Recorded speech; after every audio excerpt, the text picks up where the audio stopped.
Today we are looking at the interior of this 2025 Toyota Camry LE. Are the 2025 changes worth it? Let's go ahead and find out.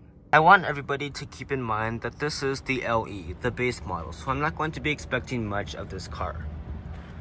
The door panel will have plastic basically everywhere you look. You got plastic on the upper part, soft touch plastic on the armrest, and some more hard plastic down below. There is fabric trim and some aluminum accenting through the middle. Taking a look at the seats, you'll find this cloth trim on the LE. The other trims will have soft text faux leather, and these are four-way manual adjusting. Now let's take a look at the rest of the interior, starting with the steering wheel. This will be made of a soft touch plastic. Wrapping it, you do have a plastic airbag cover. All of your buttons will be in flat plastic or glossy plastic. And you get the small digital gauge cluster. If you upgrade to another trim level, you'll have the full digital gauge cluster, but this is just part of one. It's not that anything is analog, they just downsized it for the LE model. Taking a look at materials, this is going to blow you away. You get soft touch plastic on the upper dash, this glossy trim right here, more of that fabric trim, and then you get some matte plastic down here. Surprisingly, there is a wireless phone charger that comes standard on every model. Taking a look at storage, the Camry has always excelled in this area. You get a wireless charger for your phone, another area maybe to put a couple of snacks. You get two cup holders, and you can actually slide a phone in between those. Lifting up the center console, you will find a good amount of storage with a power outlet.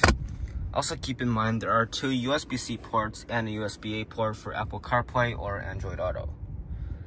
Taking a look at climate controls, this is an area that I'm very happy about because unlike Lexus, where they're going to put this in the screen, Toyota has kept these physical buttons.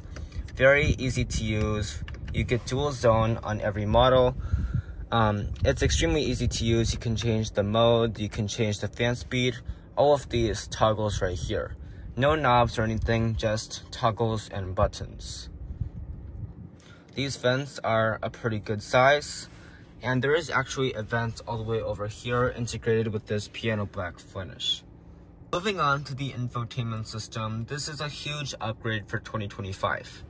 It comes in two different sizes, and as you can see, we have the smaller display.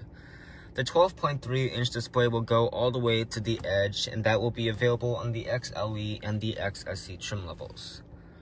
This still runs Toyota's latest audio multimedia system, and this is a huge upgrade from what we have last year. It's still extremely easy to use. You get navigation, wireless Apple CarPlay and Android Auto, and the 6-speaker sound system is not too bad. Taking a look up top, not much going on here. You get a sunglasses holder, you get a couple buttons for your LED lights, and of course there is no sunroof at all.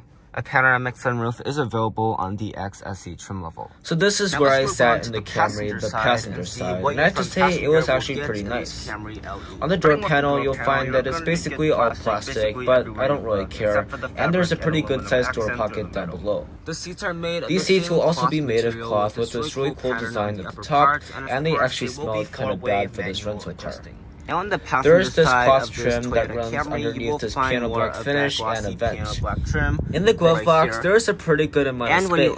When you open it up, you'll find that it won't blow your mind, but it is still very usable. Now, I only sat in the back seat one time when I was filming the driving part of the video, and I have to say it is actually pretty nice for a family.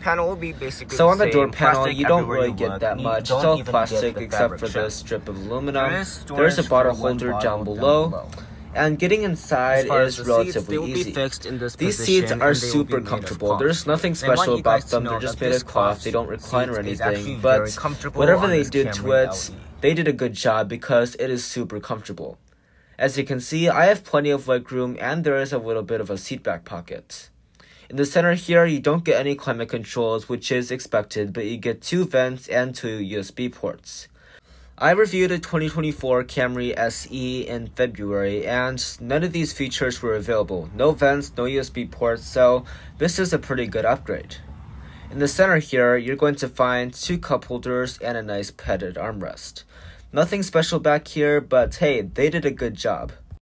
If you want to use the Camry as a family sedan, trunk space is key, and this Camry definitely delivers. So to open up the trunk, you have to go behind the second row, you're going to find about 15.1 cubic feet of space, which is pretty good and then for this in class. the back of the Camry, I think the Honda Accord is somewhere around there, maybe a little bit more, but this is all that you need to have a family. Of course, you can Everything fold down is the manual, seats if and you of need course you extra can room. fold down the second row And if you then need there the is space.